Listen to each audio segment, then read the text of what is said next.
Look at the edges, not the centre of the frame, where the dignitaries stand in their stiff wool coats, but the very periphery of the silver gelatin print.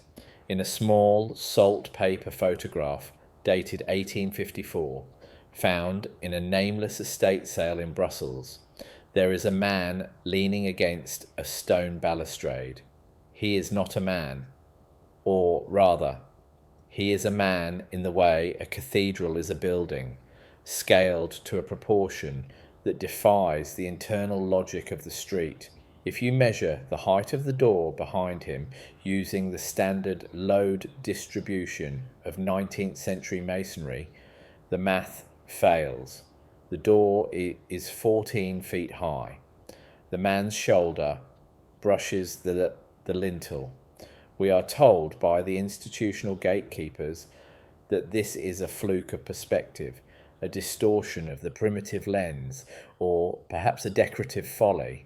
But ask yourself why the shadow he casts aligns perfectly with the cobblestones. Ask yourself why the depth of field remains consistent across his torso and the stone wall. This is the small anomaly, the single loose thread in a tapestry of historical consensus that is beginning to unravel. We see what we are trained to see. We are trained to see a world built by and for people of our own stature, a world of 5'10" pioneers and narrow-shouldered industrialists. But the photographs tell a different story. They whisper of a vanished architecture, a colossal infrastructure that we simply inherited and moved into, like hermit crabs inhabiting shells we could never have grown ourselves. Not a trick of light, not a technical error. Something else, something discarded. If you look long enough at the panoramic surveys of early San Francisco or the desolate mud-caked streets of post-fire Chicago, you start to notice the recurring presence of the impossible. In these frames, the people look like ants scuttling through the ruins of a Titan's workshop. Why are the ceilings 30 feet high in a post office meant for sorting paper? Why are the steps of the grand courthouses so deep that a man in a frock coat must ungracefully heave his entire body upward just to ascend? We are told it is for grandeur. We are told it is an aesthetic choice meant to inspire awe in the citizenry. But form follows function. In every other era of human engineering, we build to the limit of our reach and the economy of our movement. We do not waste millions of tons of granite on empty volume unless that volume was a necessity for the inhabitant. Consider the heavy brass handles on the doors of the Great Exhibition. Look at the height of the windows in the abandoned hospitals of the Crimean era. They are positioned for eyes that sit 2 feet higher than yours. What if the history we are taught is merely a curated layer of paint over a much older, much larger canvas? What if the 19th century was not a time of expansion, but a time of excavation? We see the horses and the carriages, but they look out of place against the backdrop of monolithic stone. They look like a travelling circus set up in the ruins of a dead civilization. The pattern expands. It is not limited to the dusty archives of the American West. You find it in the sepia-toned streets of Victorian London, in the ruins of the Qing dynasty, and in the suspiciously identical star forts that ring the globe. Every major city on Earth, regardless of its local culture or available materials, seems to have been built by the same hand using the same gargantuan blueprint. Not a coincidence, not a shared school of design, an erased reality. In the 1860s, a series of photographs emerged from the interior of Russia showing what the official record calls the construction of the Trans-Siberian Railway. But look at the embankments. The earth is not being moved. It is being cleared away from structures that were already there. The workers, small and haggard, stand before stone blocks that weigh 40 tons each. There are no cranes capable of lifting them. There are no roads capable of transporting them. Yet there they sit, perfectly fitted, weathered by centuries of an atmosphere we no longer acknowledge. The institutional gatekeepers point to the records of the great architects of the age, but when you dig into those records, you find only sketches and finished photos. The mid-construction phases are always missing. The scaffolding is always thin, flimsy, and clearly incapable of supporting the weight of the domes it supposedly helped create. We are shown the ribbon-cutting ceremony, but never the foundation laying. It is as if these cities were simply found, cleaned of a mysterious silt, and claimed by the survivors of a forgotten cataclysm. Think about the fires. Between 1850 and 1900, nearly every major city in the Western world suffered a catastrophic total reset fire. London, Chicago, Boston, Seattle, Toronto, San Francisco. The list is a litany of incineration. We are told it was the lanterns, the wooden sidewalks, the lack of fire codes, but stone does not burn. Granite does not melt at the temperature of a wood fire. Yet, in the photographs of the aftermath, the massive stone pillars are pulverized. The iron skeletons are twisted into impossible shapes. These were not accidents. They were demolitions. They were the systematic erasure of evidence that couldn't be explained away. By burning the cities, the new authorities could rebuild them on a human scale, or more importantly, they could hide the basement levels. Look at any city today, and you will see the windows sunk into the ground, the half-buried arches that now serve as cellar entrances. They tell us the streets were raised to improve drainage. Ask yourself, why would an entire civilization go through the unthinkable labour of raising 10,000 buildings by 15 feet instead of just building a better sewer? Not a renovation, not a civic improvement, a burial. They were hiding the scale of the original world. They were tucking the giant's feet beneath the rug of the modern sidewalk. There is a photograph from 1892 taken in a remote part of the Andes showing a group of explorers standing next to a wall of fitted basalt. The wall was 40 feet high and the stones are interlocking in a complex three-dimensional geometry that would baffle a modern CNC machine. Among the explorers is a figure who stands nearly 8 feet tall. He is not a circus performer. He is wearing the same rugged expedition gear as the others. He holds a surveying tool with a familiarity that suggests he is the one in charge. In the official archives, this man does not exist. The photo is labelled as a trick of the light or a localized case of gigantism. But then you find the same figure, or one like him, in a photograph of a bridge construction in Norway, and another in the background of a coronation in Prague. They are always in the background. They are always the ones holding the tools, the ones pointing at the blueprints, the ones who seem to understand the machine. And then, by 1910, they are gone. Completely. Not a single photograph from the 20th century shows them. The world was sanitized, the giants were edited out of the frame, and the buildings they left behind were repurposed for us, the smaller, more manageable successors. We are living in the ruins of a high-technology civilization that we have mistaken for our own progress. The great world's fairs of the late 1800s were not celebrations of new inventions. They were the final auctions of the old world's tech. The White City of Chicago, the sprawling palaces of the Paris Exposition. They were built of materials they claim were temporary plaster and lath. Yet they were illuminated by hundreds of thousands of electric bulbs at a time when the neighbourhood next door was still using whale oil. They had moving walkways and wireless transmission towers, and then, as soon as the fair ended, They were dynamited. Why destroy the most beautiful and advanced buildings on Earth if they were just built? Because they weren't just built. They were the last standing remnants of the previous epoch, and they had to be removed before we started asking too many questions about where the power came from. The institutional gatekeepers tell us it was too expensive to maintain them. Ask yourself, is it cheaper to destroy a marble palace or to simply keep it? Not a cost-saving measure, not a temporary exhibit, a liquidation.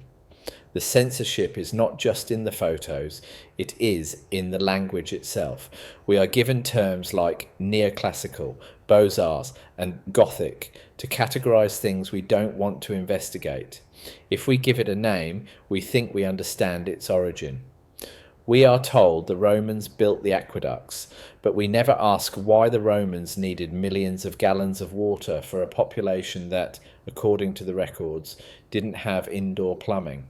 We are told the Egyptians built the pyramids with copper chisels and hemp ropes, a feat that has never been replicated even with modern steel. The narrative is a cage. It is a psychological load distribution system designed to keep the weight of the truth from crushing our collective psyche. We are told we are the pinnacle of human achievement, the smartest and most advanced beings to ever walk the earth. This pride is the blindfold. It prevents us from seeing the evidence right in front of us. The oversized chairs in the basements of museums, the massive suits of armor that no human man could fill, the books that are so large they require two people to turn a single page. In the archives of the Smithsonian, there are thousands of reports from the 19th century describing the discovery of massive skeletons in the mounds of the Ohio Valley, 8 feet, 9 feet, 12 feet tall, often with double rows of teeth and copper ornaments of a sophistication that predates the known tribes of the area. These reports were not written by conspiracy theorists. They were written by doctors, sheriffs, and local officials. And yet, if you ask for these remains today, you are met with a wall of silence. They have been lost or destroyed or moved to off-site storage. The erasure is total. If the giants existed, then the history of our origin is a lie. If the giants built the cathedrals and the star forts, then our ancestors were not the masters of the world, but the scavengers who moved in after the fall. This is an unsettling thought. It suggests that we are not ascending a ladder of progress, but merely wandering through the hallways of a house we don't own. Consider the layout of the world's most famous cities. When viewed from above, they are not organic growths of commerce. They are circuit boards. The avenues, the obelisks, and the domes are arranged in a way that suggests energy manipulation on a planetary scale. The star forts, with their precise fractal geometry, are not defensive structures. No general would build a fort with thousands of blind spots and useless decorative points. They are power plants. They are nodes in a wireless grid that once spanned the globe, drawing energy from the ionosphere and the Earth's magnetic field. This is why the old buildings all had magnificent spires and metallic finials. They weren't for lightning protection, they were for reception. But we were told the giants were myths, so we had to believe the buildings were just grand. We took the tech, stripped it of its function, and called it art. We are like children who found a smartphone and used it as a paperweight. We are left with the silence of the photographs, the vacant eyes of the people in the 1880s, who look at the camera with a profound sense of exhaustion, as if they have just finished the impossible task of burying a god. They stand in front of buildings they couldn't possibly have built, holding tools they barely know how to use. They are the inheritors of a world that was too big for them, and we are their children, still living in the shadows of the giants, still trying to fit our feet into shoes that are miles too wide. Ask yourself, If the history of the last 200 years is a fiction, what else have they lied about? If the scale of the world was once so much greater, what happened to the beings who walked it? The investigation does not end with the photo. It begins with the realization that the frame is too small. Not this world, not this history. Something else. The loop remains open, the evidence remains hidden in plain sight, and the giants are still there in the background, waiting for us to notice that the ceiling is much, much too high. The silence of the archives is not merely a lack of records, but a deliberate frequency of white noise designed to drown out the low hum of an older, more resonant truth. If you travel to the heart of the Vatican Library or the deep subterranean vaults of the British Museum, you find a recurring phenomenon: the restricted ledger. These are not scrolls from antiquity, but logs from the mid-19th century that detail the restructuring of human heritage. In these pages, the word renovation appears with a surgical, almost violent regularity. It was during this period that the physical evidence of the Colossus began to be systematically ground into dust. The monumental statues that once lined the coastlines of the Mediterranean, statues that made the Colossus of Rhodes look like a garden ornament, were not lost to time or tide. They were dismantled by specialized naval units under the guise of clearing hazards for modern shipping. We are told the earth is a graveyard of kings, but it is actually a warehouse of giants whose inventory has been deleted. Ask yourself, why does every major culture have a legend of the Great Flood, and why does every major culture also have a legend of the giants who lived before it? It is not a metaphor for the untamed wild. It is a historical memory of a biological reality that the institutional gatekeepers found impossible to govern. A giant is not merely a large human. It is a disruption of the democratic ideal. If one man can lift the stones of a temple, he does not need 1,000 slaves. If one man stands 15 feet tall, the hierarchy of the musket and the bayonet becomes obsolete. To the emerging global empires of the 1800s, the existence of a superior elder race was a logistical nightmare. They could not be taxed, they could not be drafted, and they could not be controlled, thus the erasure. The narrative had to be flattened. The world had to be made safe for the average man, the small man, the man who fits in a factory and dies in a trench. We see the result in the staccato rhythm of our urban development, the cramped apartments, the narrow aisles, the low-hanging doorways. We have been domesticated into a miniature reality. Look at the Great Wall of China, not through the lens of a tourist, but through the eyes of a structural engineer. The steps are uneven, varying in height by nearly a foot in some sections. The parapets are too high for a 5'5" soldier to see over without a ladder.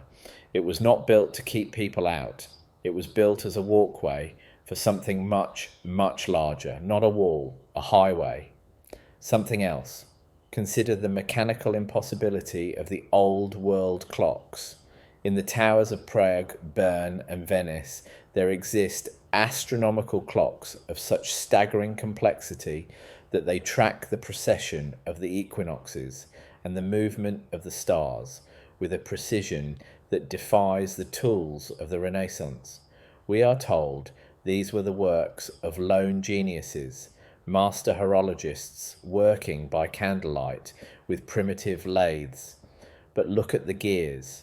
Look at the load distribution within the clockwork.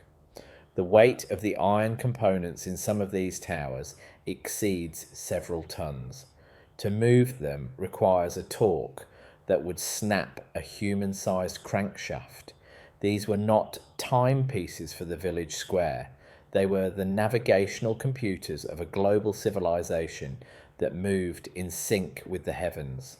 They were calibrated by beings who perceived time on a different scale, who lived centuries instead of decades.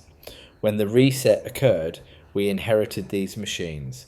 We didn't know how they worked, so we turned them into curiosities.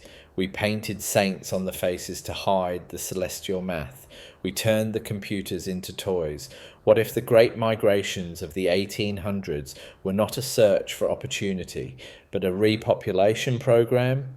The ships that arrived in New York, Sydney, and Buenos Aires were filled with people who were remarkably incurious about the massive stone cities they were moving into. They walked off the gangplanks and into ready-made worlds. They moved into brownstones they didn't build and worked in factories they didn't design. There is a strange, haunting quality to the early photographs of these pioneers. They look like squatters. They look like they are wearing clothes that were handed to them by a committee. The founding fathers of these cities are always depicted in oil paintings, never in the act of construction. They are shown holding scrolls, pointing at the finished product. The labour is always invisible. It is the erasure trope in its most blatant form. The institutional gatekeepers created a hero myth for each city to explain away the impossible architecture. They gave us Romulus, they gave us the Pilgrims, they gave us the pioneers. They gave us anything but the truth. The truth is etched into the very soil.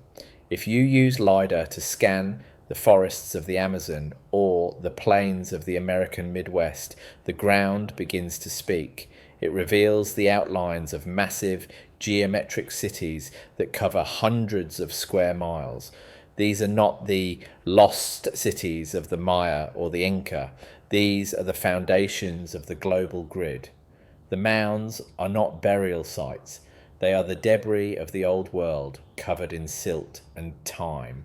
When the early explorers found them, they didn't see hills, they saw ruins. But by the time the cameras arrived, the ruins had been rebranded as natural formations. This is the core of the deception. If you can convince a man that a pyramid is a mountain, he will never try to look inside. If you can convince him that a giant's palace is a neoclassical courthouse, he will never ask why the doorknobs are at his head height. Ask yourself why the history of the world is so short. We are told that we went from ox carts to the moon in a few thousand years, yet we have no record of the millions of years that came before. The timeline is too tight. It is a compressed, artificial narrative designed to keep us from realizing that we are the after in an after and before story.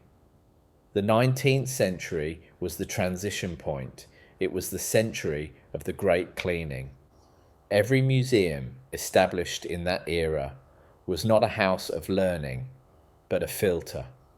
The artifacts that fit the narrative were put on display. The artifacts that didn't, the giant femurs, the out-of-place spark plugs, the maps of an Antarctica without ice, were moved to the basement. They were classified. They were disappeared.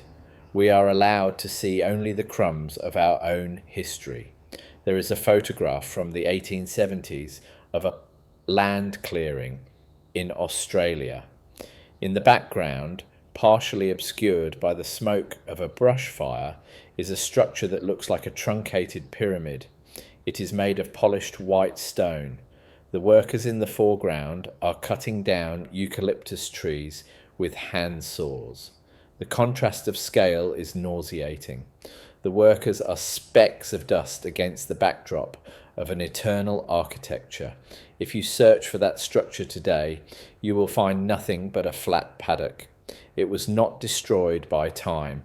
It was removed by the debris removal committees that operated in every colony.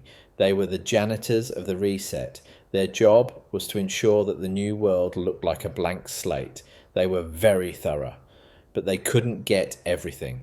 They couldn't move the mountains, and they couldn't burn every photograph. Think of the mud flood.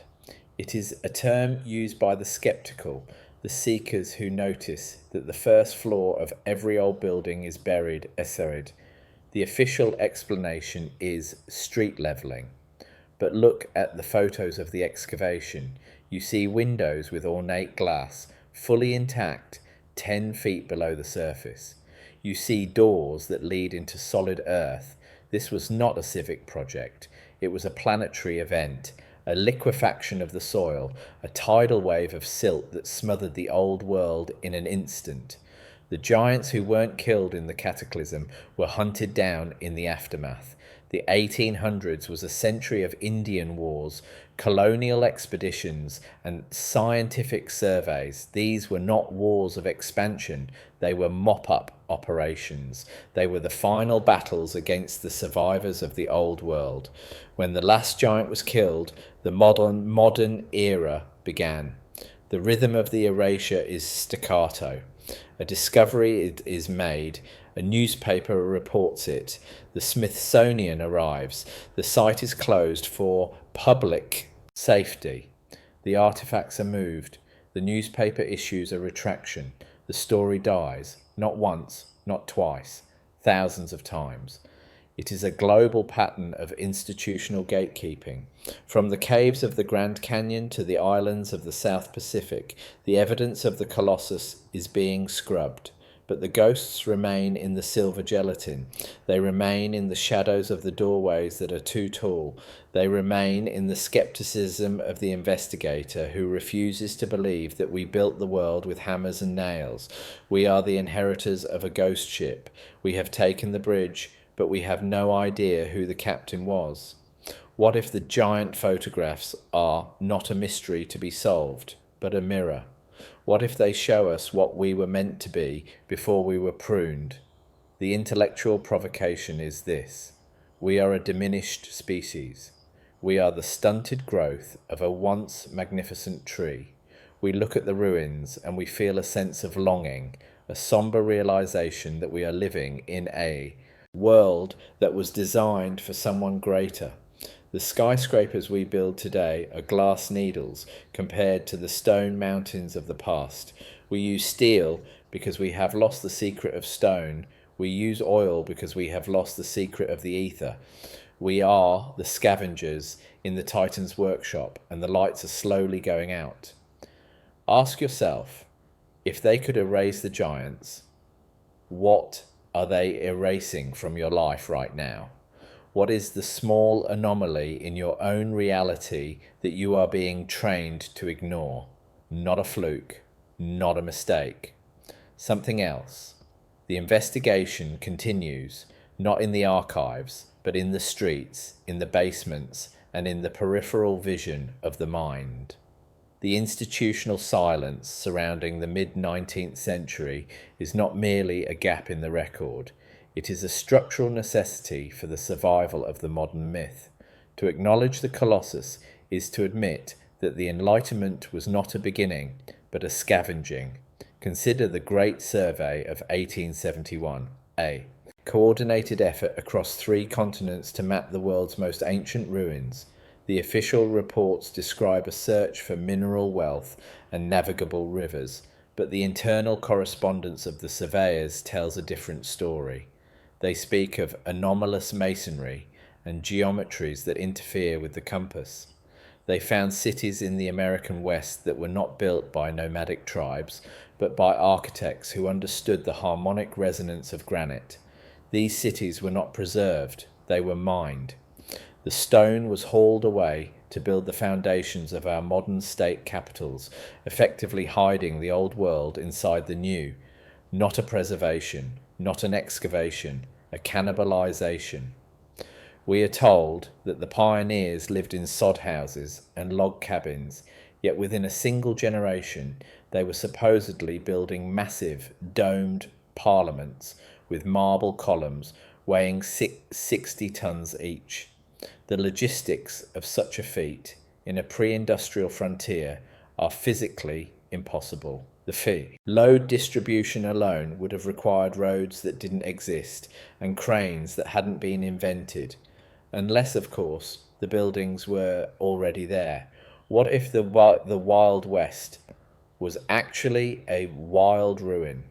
What if the famous gold rushes were actually tech rushes, frantic scrambles to recover the buried machinery of the giants before the other empires could reach them?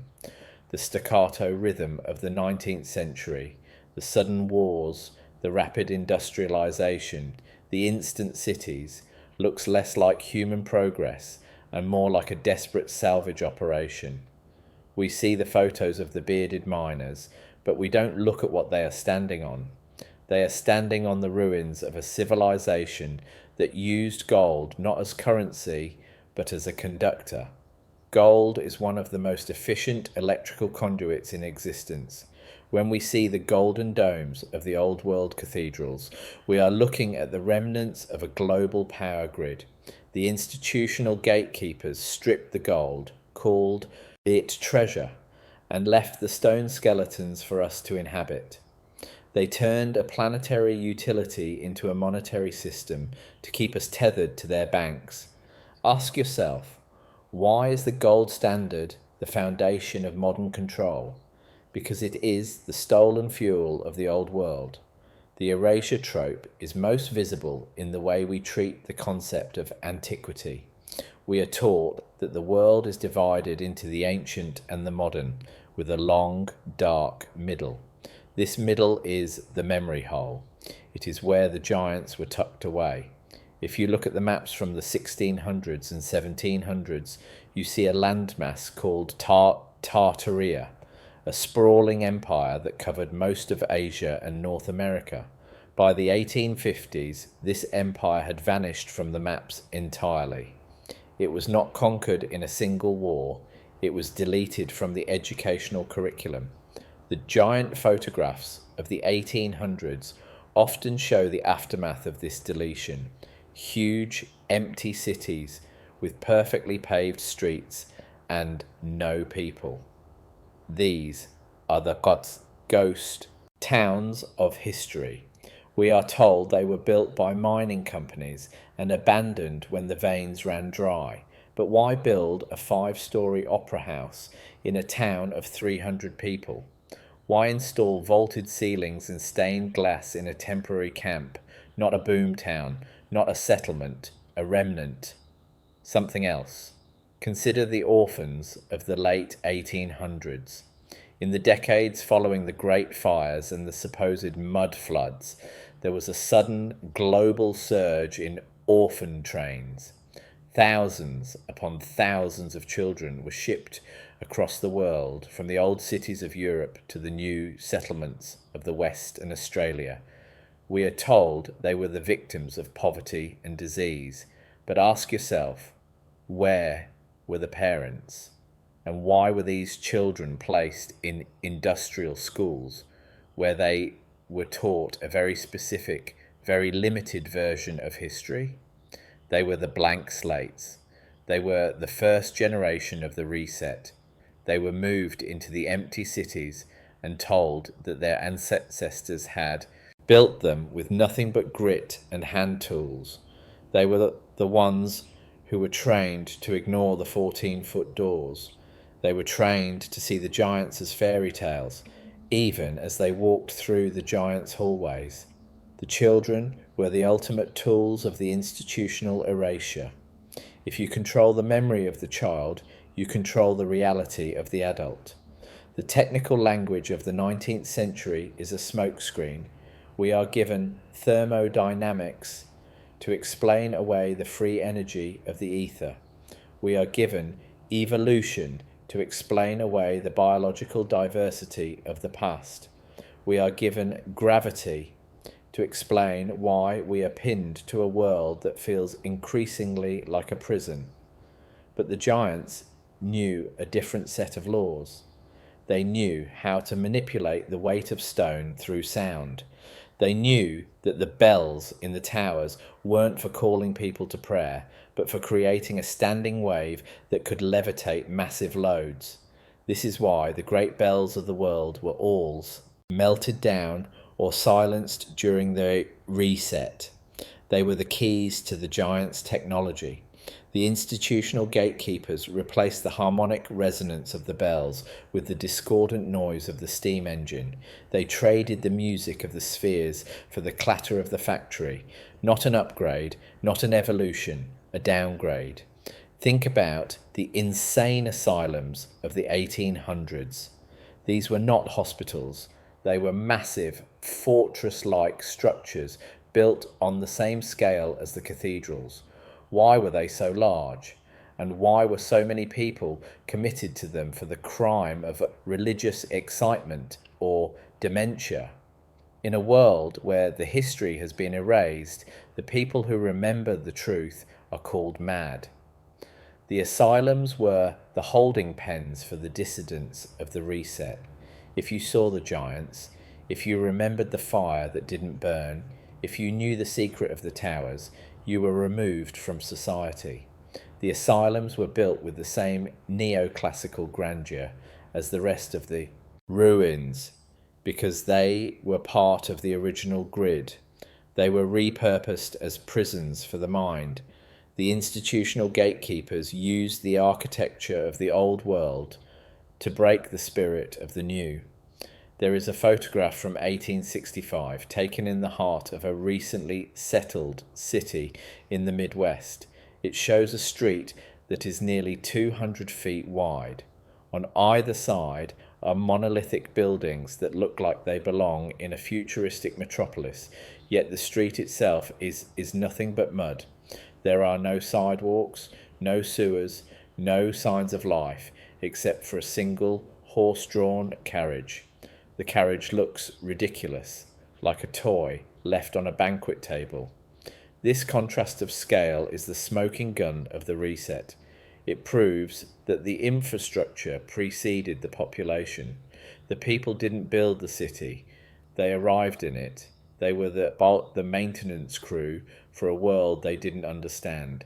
And when the buildings became too difficult to maintain, or when they revealed too much of the old tech, they were renovated into the drab, functional boxes we see today. The erasure is a continuous process. It didn't stop in 1900. It is happening now as the last of the stone buildings are being replaced by glass and steel.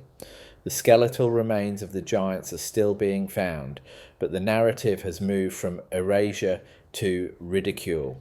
If a 10-foot skeleton is found in a construction site in Greece or Ohio today, it is immediately labelled a hoax. The experts are brought in to explain that it's a fossilized mammoth or a conglomeration of bones. This is the pseudo-academic language of the gatekeepers. They use the authority of the white coat to prevent you from trusting your own eyes.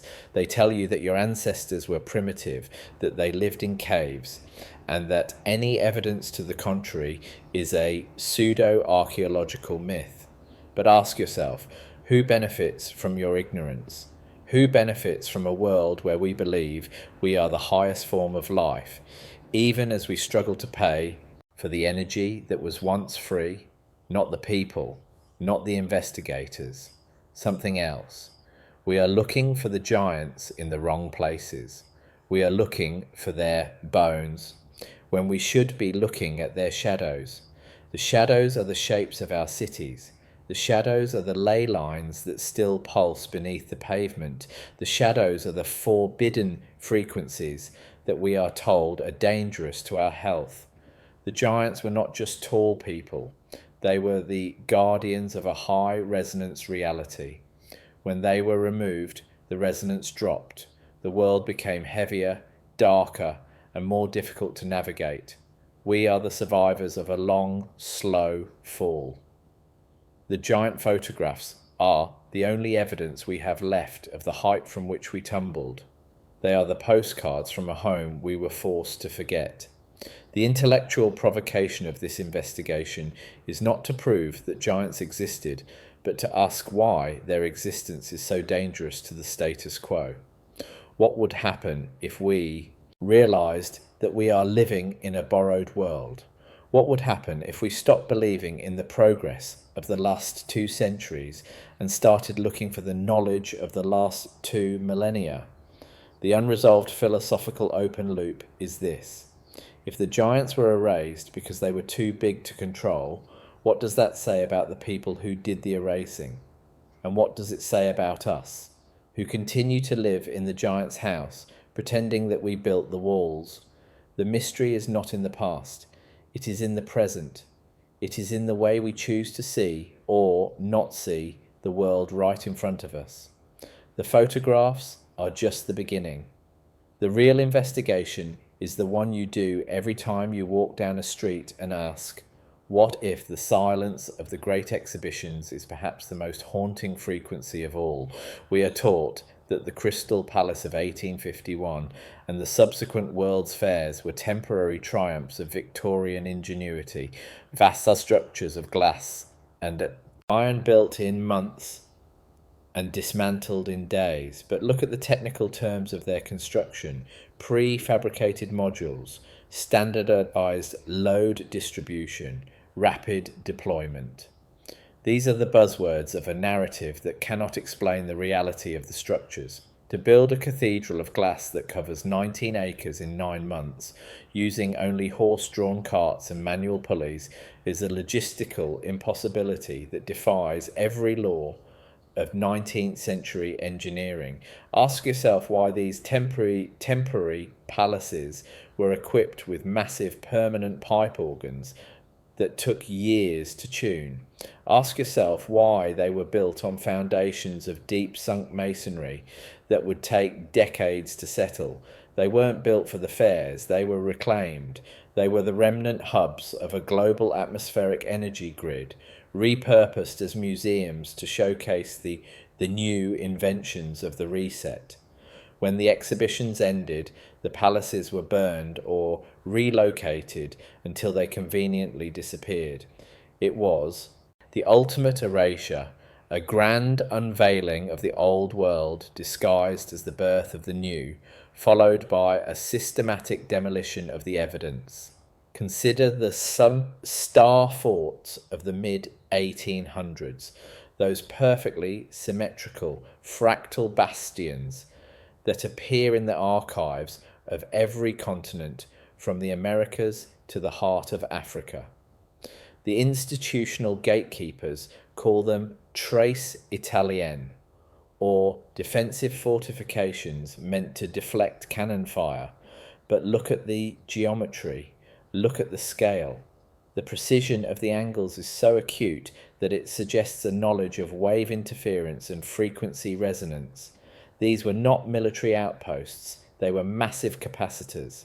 They were the battery terminals of the giant's world, positioned at key nodes of the Earth's telluric currents. In the photographs of the 1860s, you often see these forts in a state of restoration.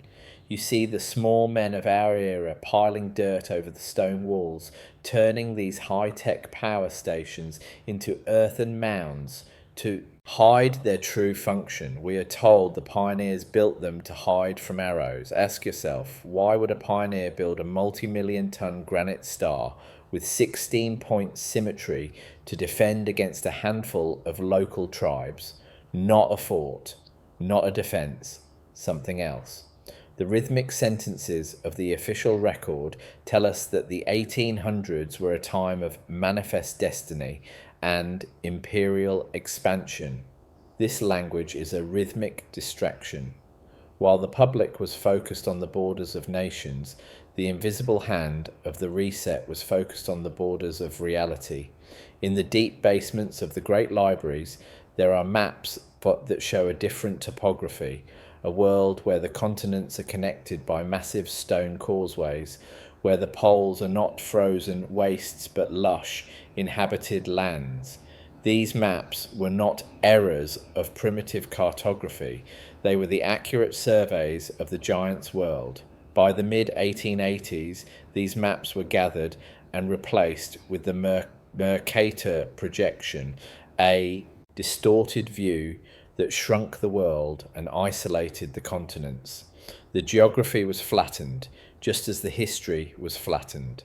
The giants were no longer world travellers. They were relegated to the realm of myth, and the world was made small enough for us to believe we had conquered it.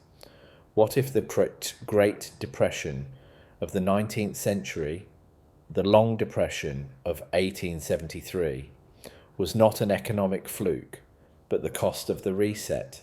It was the period when the old world's free energy systems were finally successfully dismantled and replaced with the metered, combustible energy of the new monopolies.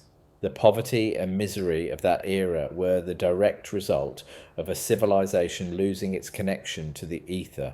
We see the photos of the bread lines and the crowded slums, and we are told this is the natural struggle of progress. But look at the background. In those same photos, you see the remnants of the giant's infrastructure, the massive, ornate street lamps that no longer have bulbs, the intricate iron gates that lead to nowhere. We were being transitioned from a world of abundance to a world of scarcity. The institutional gatekeepers didn't just steal the history, they stole the power. They gave us the coal mine and the oil well to replace the spire and the dome. Not a discovery, not an advancement, a foreclosure. There is a somber truth hidden in the giant photographs of the Russian wilderness. In 1890, a series of plates were produced showing what the captions call megalithic formations. But these are not natural rocks. They are the melted remains of a colossal city, scorched by a heat so intense that the granite vitrified and flowed like wax. This is the evidence of the Great Reset at its most violent. The cataclysm was not just a flood of mud, it was a rain of fire. The great fires of Chicago and London were localized echoes of a much larger global incineration that ended the era of the giants. We are the survivors of a war we don't even remember fighting. We are told that nature reclaimed these sites. Ask yourself, since when does nature create 90-degree angles and polished surfaces? Not a mountain, not a cliff, a ruin. The investigative essayist must ask, why the secrecy? If the giants were just an earlier branch of humanity, why hide them? Because the existence of the giants proves that progress is a lie. It proves that we are a managed species, living in a curated environment. It proves that these whole authorities who claim to lead us are actually just the administrators of our decline. To look at a giant's photograph is to realize that you are small, not because of your biology, but because of your heritage. You are small because you were made small. The somber, unsettling feeling you get when you look at the 14-foot doors of an old courthouse is the feeling of a suppressed memory trying to surface. It is the realization that the world you know is a stage set, built within the ruins of a reality you can no longer conceive. The patterns are everywhere once you stop looking for what the labels tell you to see. In the architecture of the Old South, in the monolithic temples of India, in the sunken ruins off the coast of Japan, the signature of the giant is a global constant. The institutional erasure is a global constant. The gatekeepers use the same staccato denials in every language. They use the same pseudo-academic dismissals to protect the same core lie. We are told we are the first to reach the peak of civilization, but the photographs don't lie. They show the peak was reached long ago, and we are currently living in the valley. We are the scavengers, the children of a fallen house, sifting through the giant's trash for the secrets of our own survival. The tension of this knowledge is that it cannot be proven in the way the authorities demand, because the authorities own the definition of proof. They own the museums, the journals, and the laboratories, but they do not own your eyes. They do not own the staccato rhythm of your own heart when you see the anomaly. They do not own the skeptical, inquisitive spirit that asks, What if everything I was told is wrong? The giant photographs are not just historical artifacts, they are invitations to a rebellion of the mind. They are the cracks in the dam of the consensus. Ask yourself, if the giants were still here, would they recognize the world they built, or would they see it as we do? A cluttered, narrow-minded imitation of a much grander vision. The somber reality is that the giants are not coming back. They were the architects of an era that was extinguished to make room for us. We are the new world order that began in the 1800s. We are the result of the reset. And the philosophical open loop remains. If we were the prize for which the giants were erased, what happens when we too become too big to control? What happens when the next reset begins? The investigation moves now into the final layer of the erasure, the biological. Not just the height of the body, but the height of the consciousness. The giants were not just taller, they were more resonant. They lived in a world of harmonic energy and celestial alignment. We live in a world of static and noise. The photographs are the last frozen echoes of that resonance. We look at them and we hear a faint, distant music, a staccato rhythm of a truth that is trying to break through the white noise of the present. The investigation does not end. It merely shifts its scale. Not this world, not this life, something else, something larger. The institutional gatekeepers have long maintained that the human form is a static biological constant, yet the very chemistry of the 19th century photograph suggests a different reality. In the deep, silver-rich emulsions of the early daguerreotypes, there is a luminosity to the skin of the subjects that defies the primitive lighting of the era. They seem to glow from within, a phenomenon dismissed as overexposure by those who seek to flatten the past. But ask yourself why the medical journals of the 1840s suddenly began a frantic reclassification of human anatomy. Why did the standard measurements for lung capacity, bone density, and cranial volume undergo a radical downward revision between 1850 and 1880? It was not a refinement of data. It was a biological surrender. We were not just inheriting a world too large for us. We were physically shrinking to fit the new, diminished frequency of a world stripped of its ether. The giants were not a different species.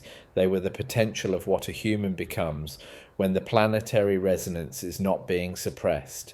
They were the natural expression of a high-energy environment. When the star forts were deactivated and the bells were melted, the atmospheric pressure of the spirit dropped. We became denser, smaller, and more susceptible to the heavy, rhythmic toil of the industrial age. Not an evolution, not a natural selection, a forced adaptation. Consider the great hospitals built in the mid-1800s, sprawling complexes like the Broadmoor or the massive stone sanatoriums of the Hudson Valley. These buildings were constructed with corridors wide enough for a cavalry charge and ceilings that vanish into the gloom. We are told they were designed this way for miasma control and the circulation of fresh air. But look at the load distribution of the floors. The granite slabs are reinforced in a way that suggests they were meant to support weights far exceeding that of a human patient in a metal bed. These were the containment centers for the de-escalation of the giant lineage. In the photographs of the wards, the beds look like doll furniture placed in a cathedral. The institutional gatekeepers used these spaces to study the fading resonance of the elder bloodlines. They were the laboratories where the giants were slowly bled of their height and their history until they were indistinguishable from the rest of us. It was a genetic reset to match the historical one. The staccato sentence of our DNA was being edited in real time. Think about the Great books of the medieval and early modern periods, the massive vellum-bound tomes found in the restricted sections of the world's oldest universities. They are not large for the sake of prestige.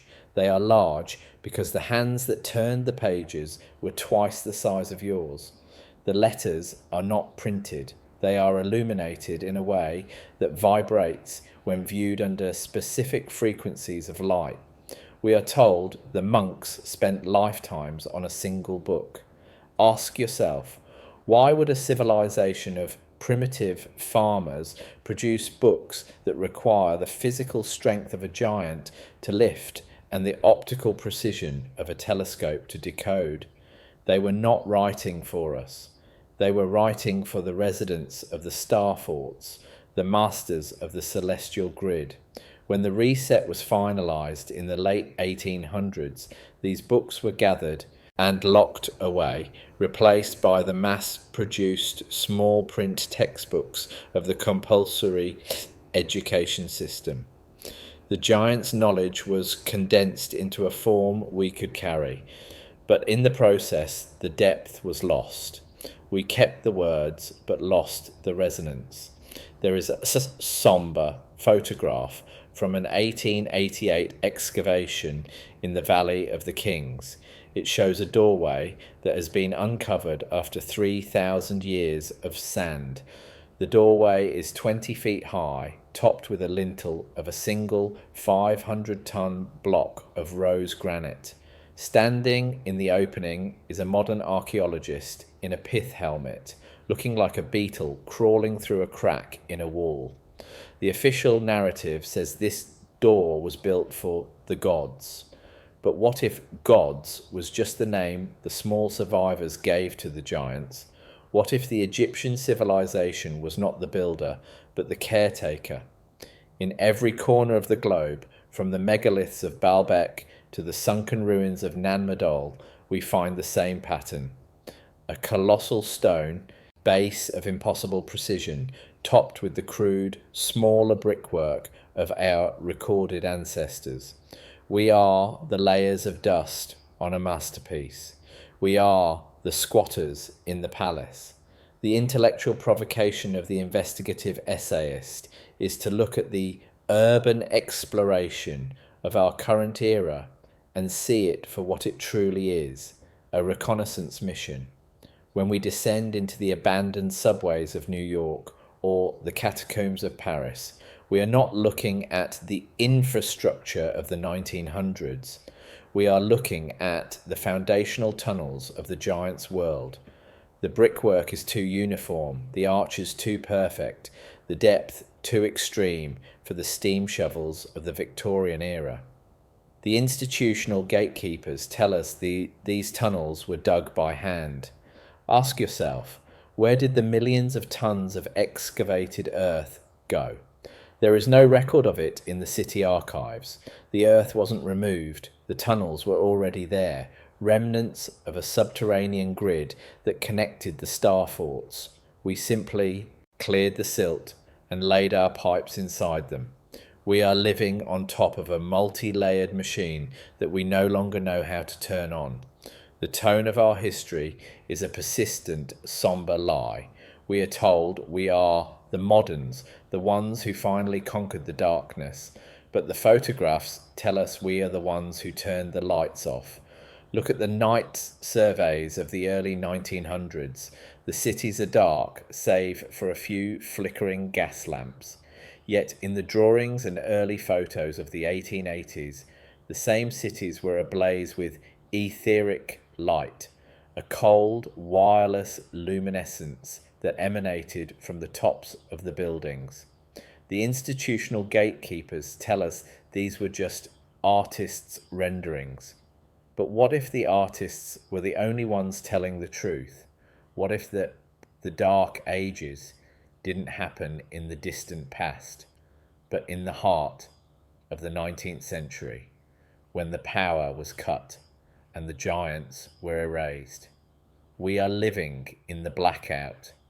What if the wars of the 20th century were actually the final demolitions of the giants' remaining outposts, the shelling of the European cathedrals, the bombing of the ancient cities of the East, these were not military necessities. They were the destruction of the last physical resonators of the old world. By pulverizing the stone, the gatekeepers ensured that the frequency of the earth would never rise again. They flattened the landscape to flatten the mind. The staccato rhythm of the machine gun was the final nail in the coffin of the giant's harmonic world. We are left with the silence of the photograph and the skepticism of the survivor. The erasure trope has become so effective that we now police our own reality. When we see a giant photograph, we are the first to call it a fake. We have been trained to protect the cage that holds us, but ask yourself, why does the evidence feel so heavy? Why does the sight of a 14-foot door in an old post office make your skin crawl with a sense of forbidden knowledge?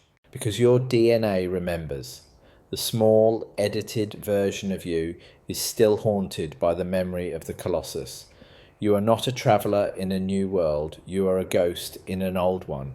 The sombre realization is that we may never find the missing link because we are the missing link, the shrunken, simplified version of a much more magnificent being. The investigation into the giants is not a search for a monster, it is a search for a mirror. We want to know how tall they were because we want to know how far we have fallen. We want to see their faces in the silver gelatin because we want to recognize ourselves before the reset. The photographs are the only mirrors that haven't been broken. They show us a world of scale, of purpose, and of a power that didn't require a bill or a meter. They show us the giants in the background, leaning against the buildings they built, watching us move in with our small carts and our small dreams. Not a myth, not a hoax, something else, something we are. The philosophical open loop is tightening. If the world was reset once, it can be reset again. The institutional gatekeepers of today are the descendants of the debris removal committees of the 1800s.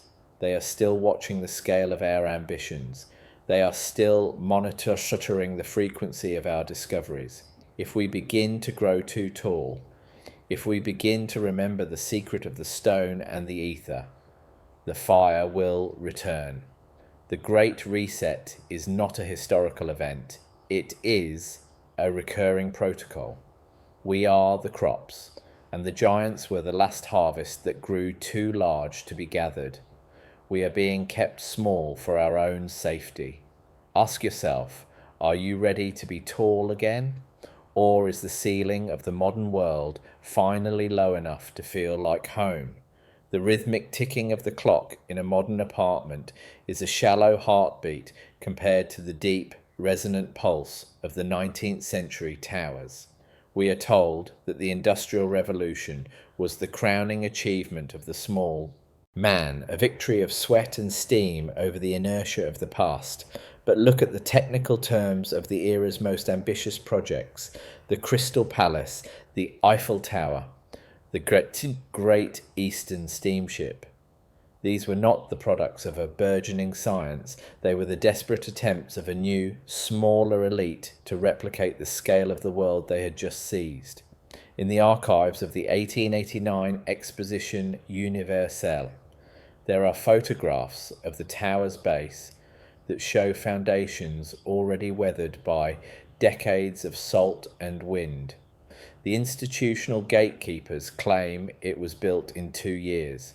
Ask yourself why the rivets are spaced with a precision that defies the manual labour of 1,000 men in wool caps. Ask yourself why the iron itself has a carbon signature that suggests a smelting process far beyond the capabilities of a coal-fired furnace. Not a new construction, not a monument to progress, a repurposed antenna. Something else.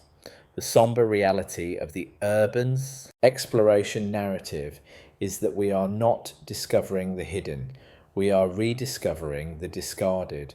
When we find the massive brick-lined sewers of London or the utility tunnels beneath Moscow, we are walking through the arterial system of a living machine.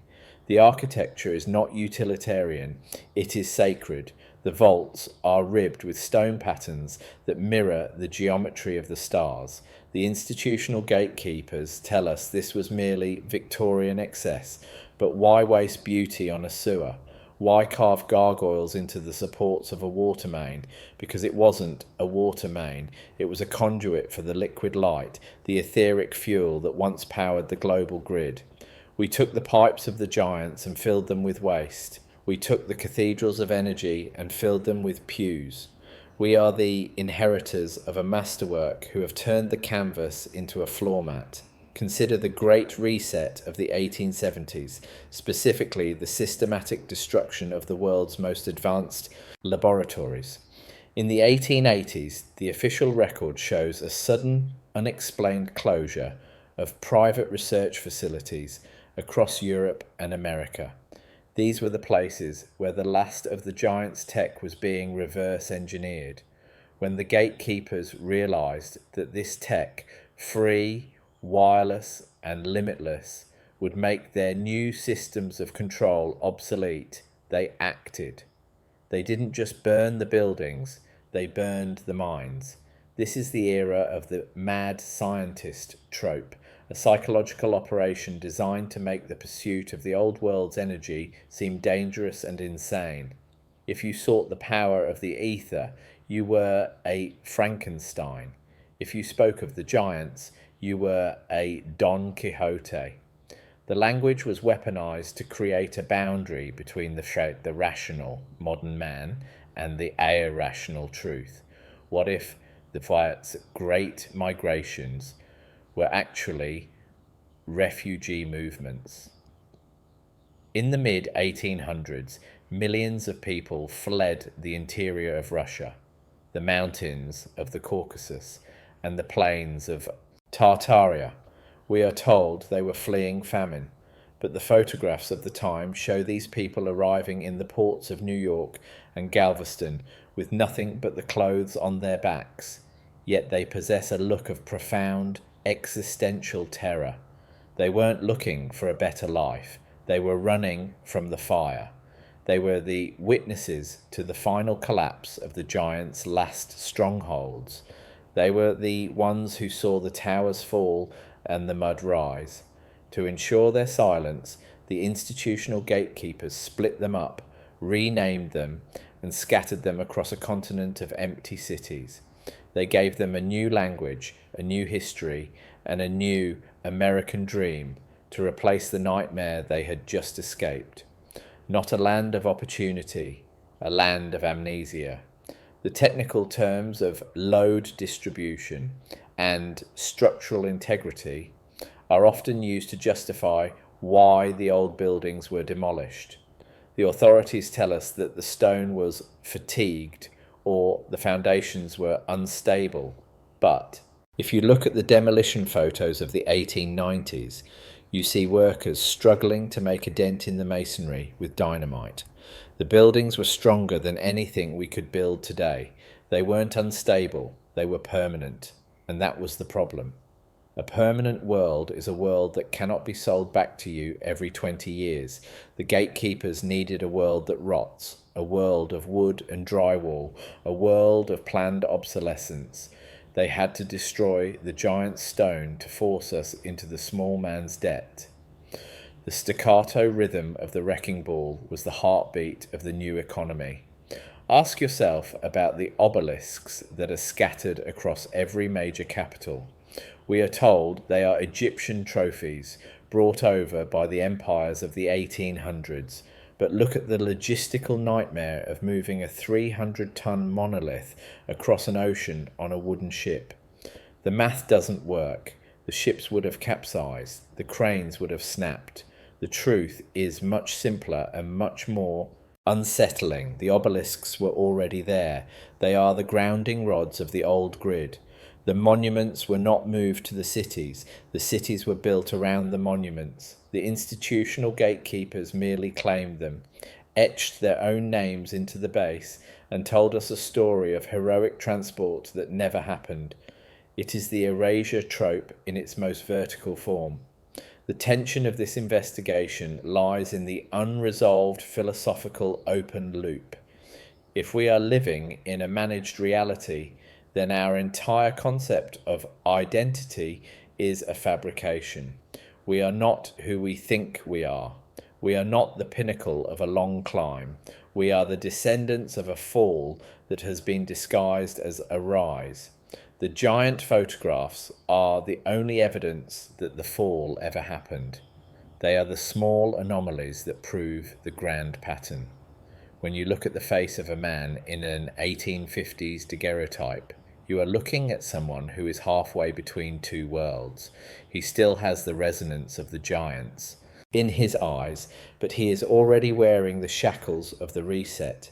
He is the bridge, and we are the ones who crossed it and burned it behind us. The investigative essayist must remain skeptical of the Renaissance of the 19th century. It was not a rebirth, it was a rebranding. Every new invention, from the telegraph to the internal combustion engine, was a degraded, metered version of a giant's tool. The telegraph used wires to replace the wireless resonance of the spires. The engine used explosions to replace the silent expansion of the ether. We are told this is efficiency, but ask yourself, is it efficient to burn the earth to move a carriage when the earth itself is a battery? Not progress, not innovation, something else. The institutional gatekeepers turned the planet into a furnace so they could sell us the coal. The sombre, staccato rhythm of the narrative now moves toward the final realization. The giants are not just gone, they are being written out of our future. As we move toward a digital reality, the physical evidence of the stone and the scale becomes even easier to ignore. We are being transitioned from a world of monumental stone to a world of flickering pixels.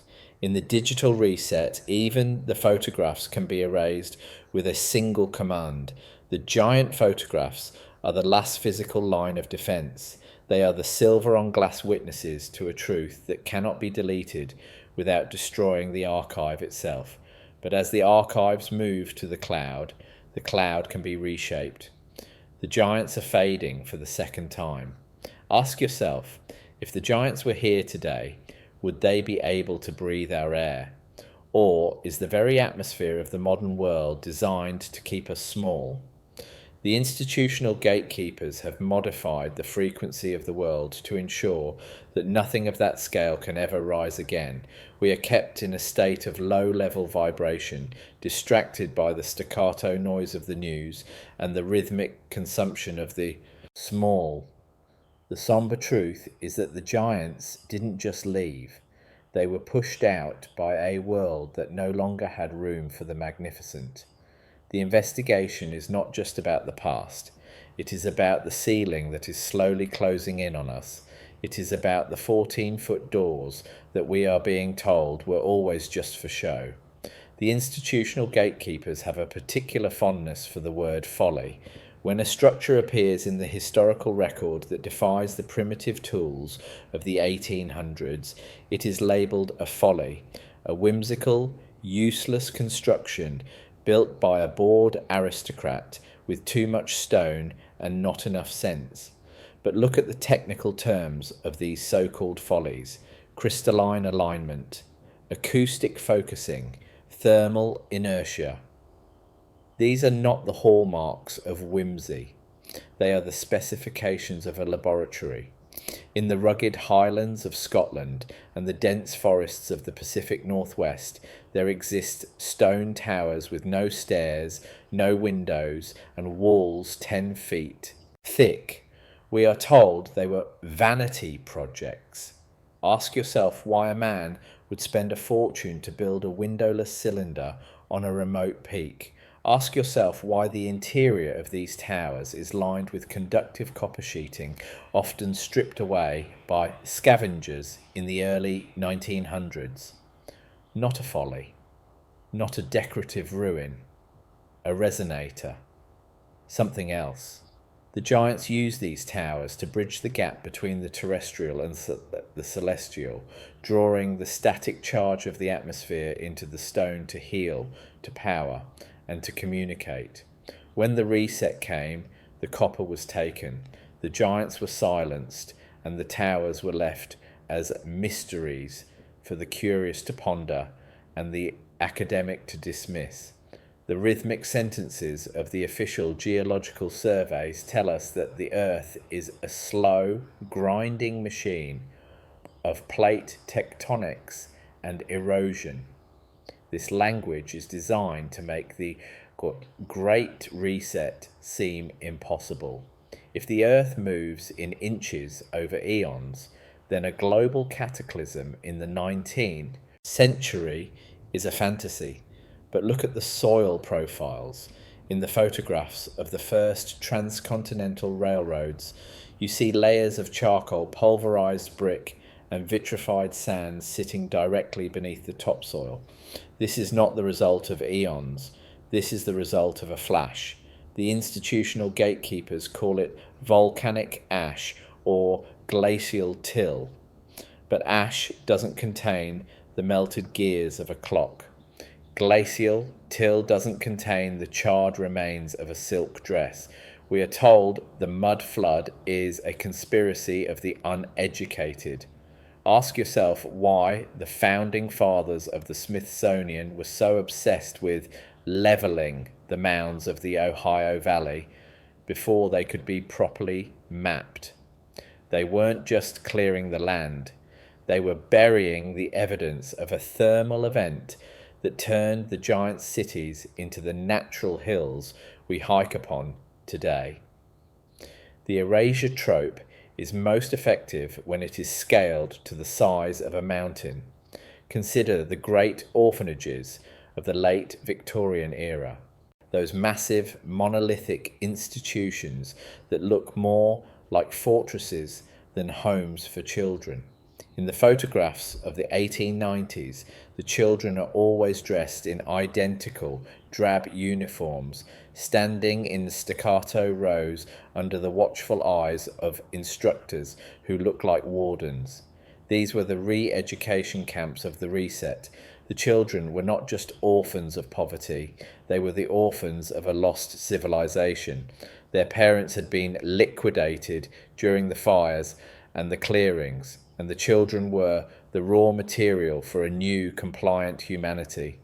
They were taught that the massive buildings they lived in were charitable gifts from the state. They were taught that the giants were myths from a dark, superstitious past. They were taught to be small.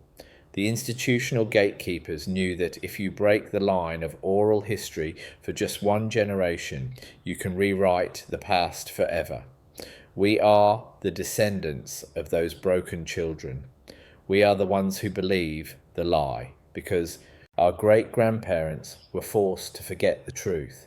There is an unsettling somberness to the grand staircases of the 1800s. In the palaces of St. Petersburg and the mansions of Newport, you find staircases where the rise of each step is barely 4 inches, yet the width of the tread is nearly 3 feet. To a human of our stature, walking up these stairs is a rhythmic, awkward labour. They are processional, we are told. They are for grandeur. But ask yourself who actually walks comfortably on such a scale, a being with a stride of 6 feet, a being whose centre of gravity sits much higher than ours. In the same buildings, you find the servant stairs, cramped, steep, and narrow. These are the stairs built for us. The grand staircases were not for show. They were the original thoroughfares of the inhabitants.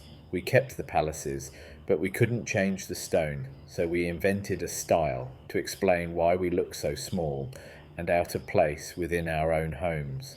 Not an aesthetic choice, a functional remnant, something else. The technical language of urban renewal in the early 1900s was the final staccato movement of the erasure. Across the globe, slums were cleared, and blighted districts were razed. But if you look at the photos of these slums, you see stone buildings with arches and columns that would cost billions to replicate today. They weren't slums. They were the last neighborhoods where the old world's architecture was still visible at street level. They were the places where the buried floors were being used as shops and homes, proving that the city went much deeper than the official record allowed. The gatekeepers called it sanitation. We call it progress. But the result was the same: the removal of the physical anomalies that challenged the narrative. They replaced the mystery of the stone with the monotony of the brick, ensuring that the gaze of the modern man would never wander too far from the sidewalk. Think about the great statues that were gifted or found during this era. The Statue of Liberty, the massive Buddhas of the East, the monolithic heads of Easter Island. We are told they are symbols, monuments, or religious icons. But look at the internal skeletal structures revealed in the rare construction photos of the 1880s. They look like resonators. They look like antennas. What if these weren't statues at all? What if they were the safety valves of the atmospheric grid, designed to bleed off excess static charge to prevent the very reset that eventually claimed them? The giants didn't build monuments to their ego. They built components for their world. We, the small successors, saw the form but couldn't understand the function, so we turned them into idols. We turned the machine into a god because we forgot how to be the engineers. The investigative essayist must confront the erasure of the feminine in the giant narrative. In the oldest myths, the giants were often led by matrons, by mothers of the mountain, who held the secrets of the resonance. But in the photographs of the 1800s, the world is exclusively, aggressively male. The Victorian era was a masculine cage, a world of stiff collars, iron machinery, and patriarchal control. This was a deliberate narrowing of the human experience. By removing the resonant feminine, the aspect of consciousness that connects with the ether, the gatekeepers made the world easier to mechanize. They replaced the harmony of the giants with the hierarchy of the small man. The somber, tense atmosphere of the 19th century was the smell of a world losing its soul. What if the fossil record is just another layer of the institutional gatekeeping? We are told that the bones of dinosaurs are millions of years old, yet they are found in the same strata as anomalous human artifacts. Ask yourself, why are these bones always found in pieces, requiring reconstruction by state-funded experts? What if the dinosaurs were the livestock of the giants?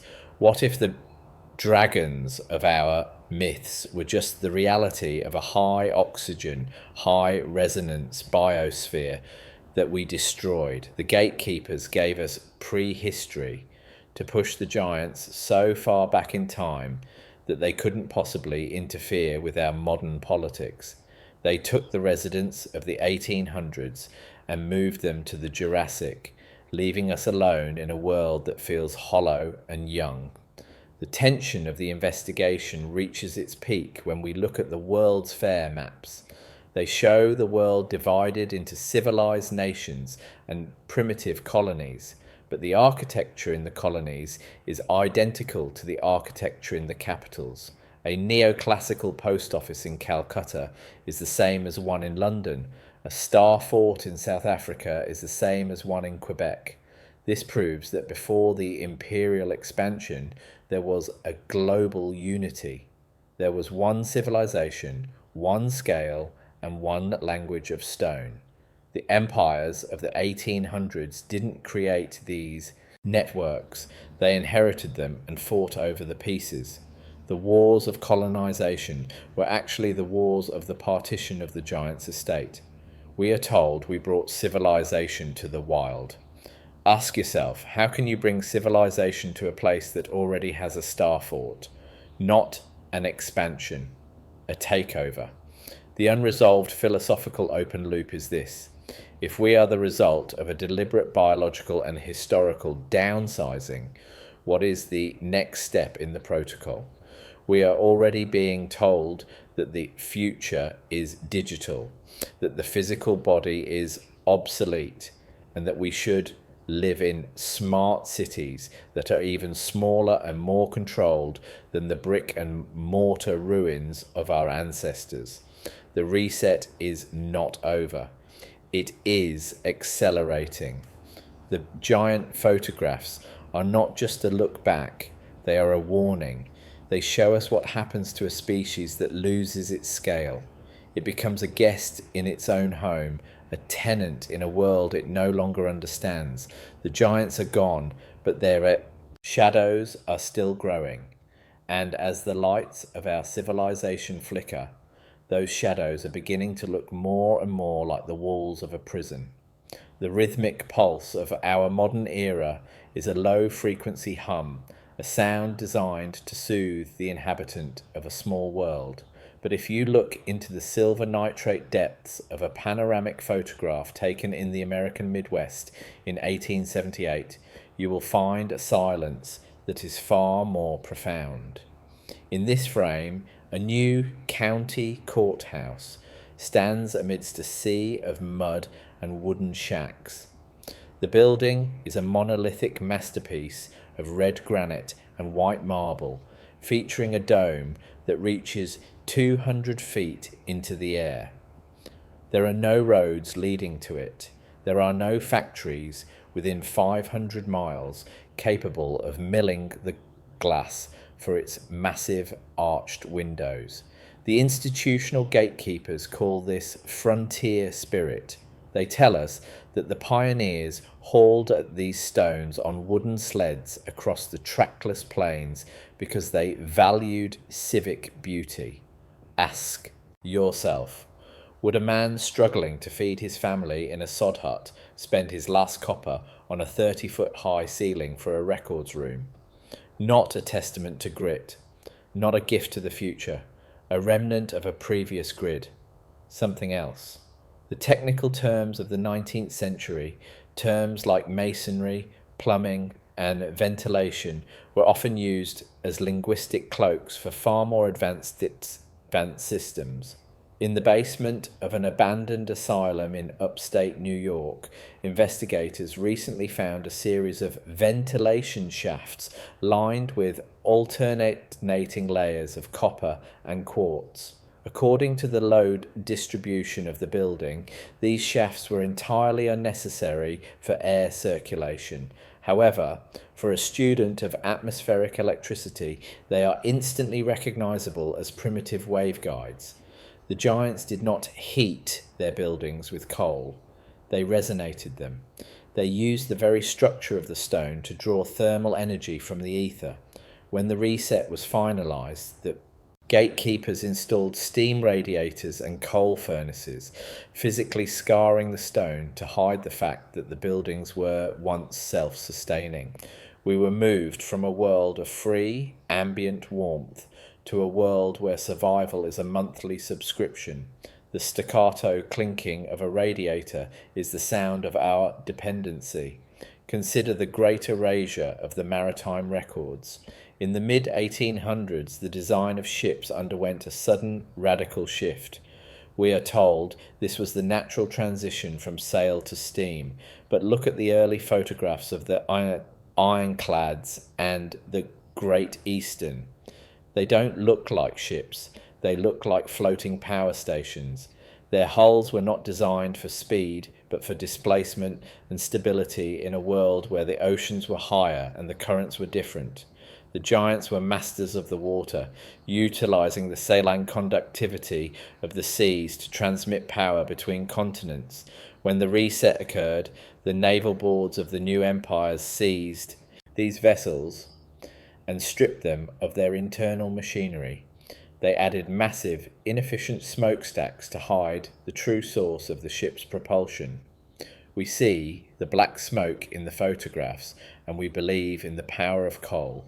But ask yourself why these ships were built with brass fittings the size of a man's torso. Why were the portholes positioned 10 feet above the deck?